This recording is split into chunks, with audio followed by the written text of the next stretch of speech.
Up? It's your boy, Shriveled Penis. Not just kidding. Anyway, what is good, everybody? It's your boy.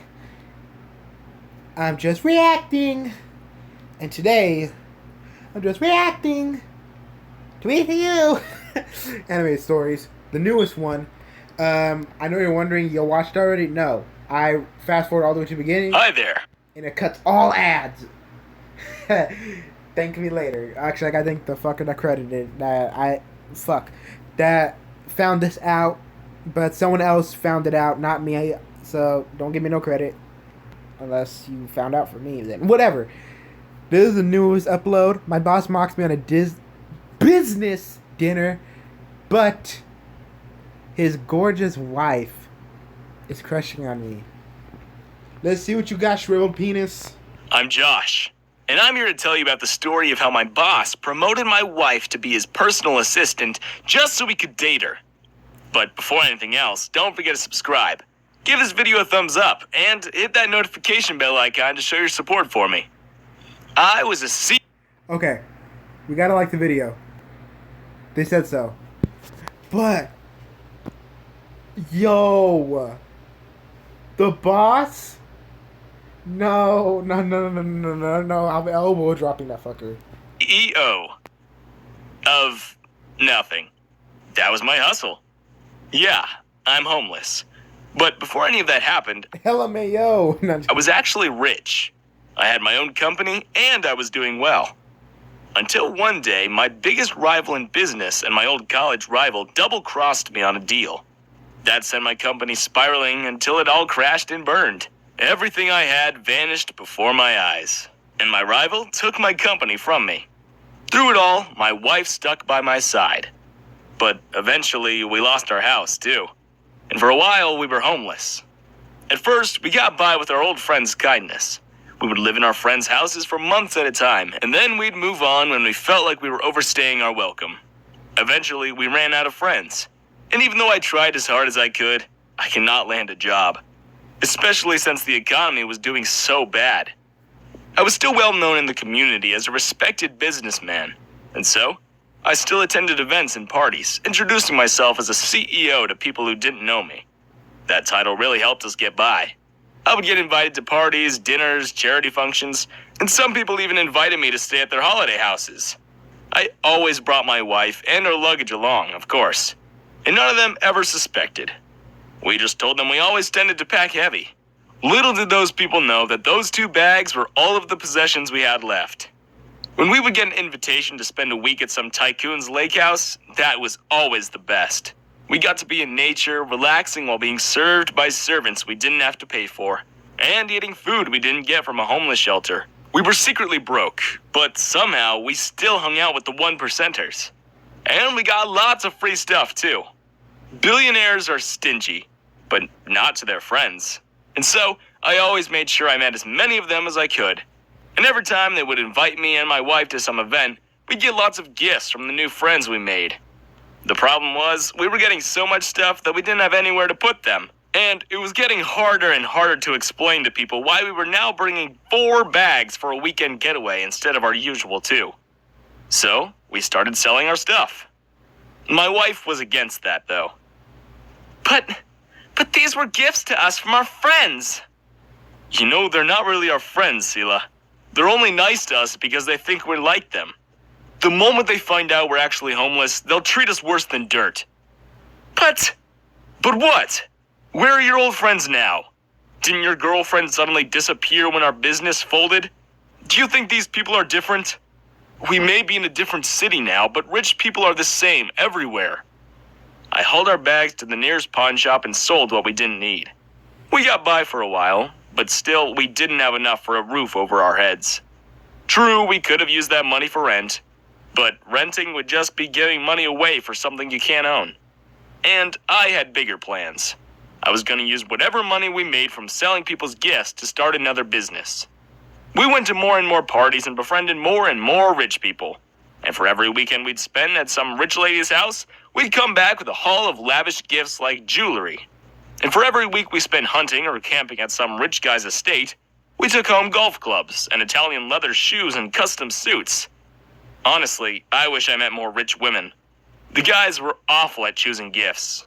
But hey, I sold them anyway. I'm nothing if not a great salesman after all.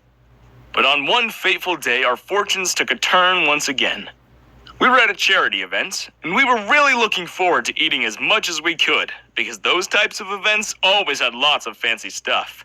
But when we got there, we noticed everyone was looking at us funny. And they were whispering. I tried to talk to some of my new friends, but no one would even respond.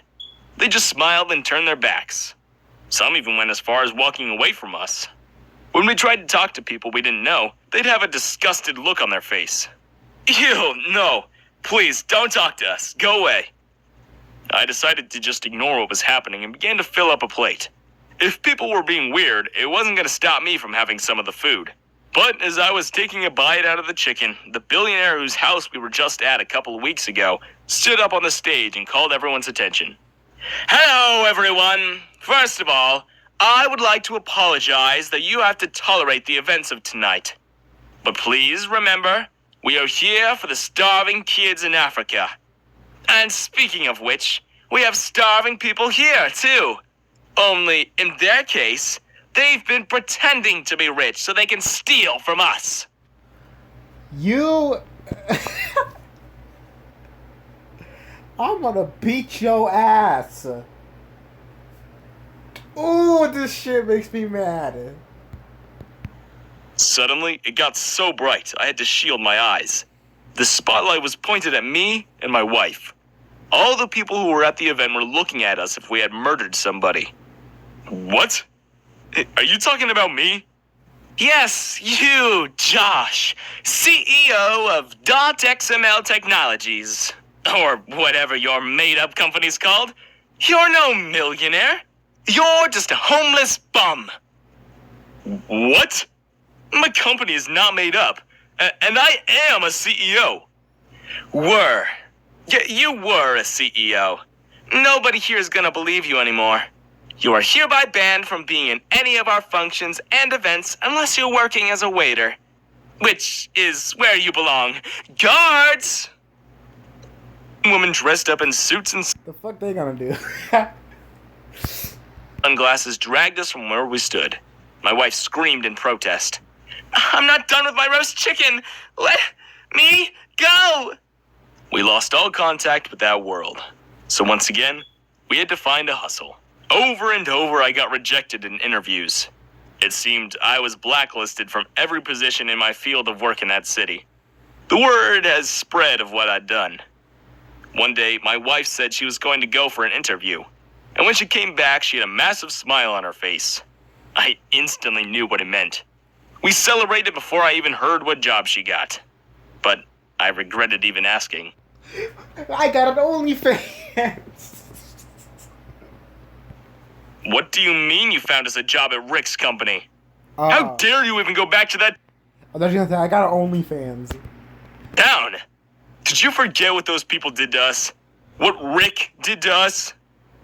But do we even have a choice? At this point, he's the only one who can help us, and the position provides us a nice downtown apartment. Plus, he says you can work for him too. No conditions. You know how much money you can make as an executive. We'll be comfortable again in no time. Please? Please, hun. She was right, of course. We didn't really have a choice. And to be honest, I can stomach having to call my old rival my boss if it meant I'd be paid a six-figure salary.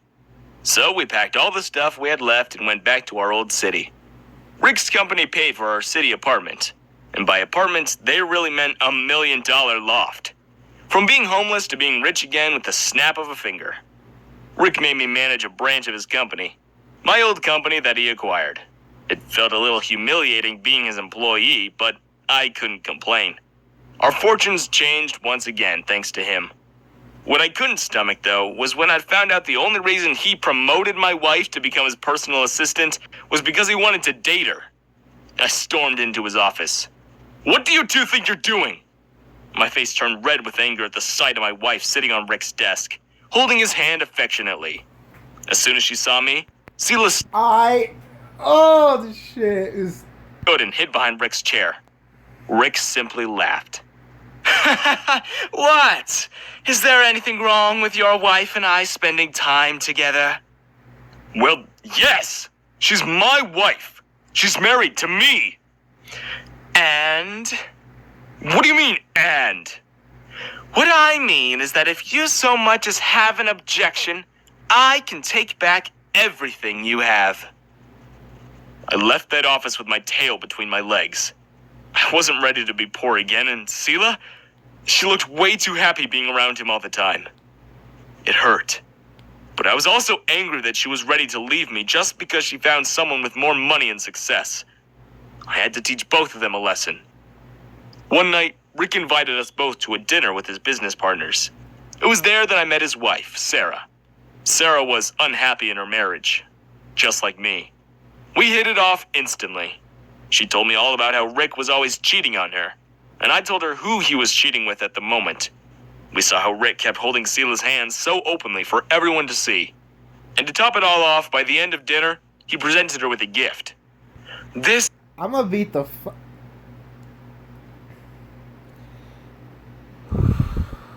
Meditate. This is for my dear friend and the best secretary in the world, Sela. He put a diamond necklace around her neck and kissed her on the cheek. I know Josh can't buy you such a nice gift yet, since he still hasn't gotten his first paycheck. So I'm gonna buy your gifts from now on. Poor Josh, eh? I'm gonna stab you with a chicken bone! His business partners laughed at that, and I felt humiliated. So I took revenge. I grabbed Sarah, and when she was facing me, she understood what I wanted to do and said, "Do it. Make them pay." Sarah and I kissed in front of everyone. The whole table gasped. Sela dropped her fork and her mouth hung open. LMAO! LMAO! LMAO! Take that bitch! And you too. Fuck you! Fuck that bitch! Fuck you, Rick! Suck my 2-inch dick! Fuck y'all motherfuckers! Fuck y'all to the moon and back! Yes! Rick broke his glass in his hands, and Sarah and I left that place happier than we were in years. Rick and her got a divorce. She and I live in her estate now. I left Sela, of course. And last year, Sarah gave birth to a baby girl. Last we heard, Sela left Rick for another billionaire. Okay. Thank you for watching and peace out.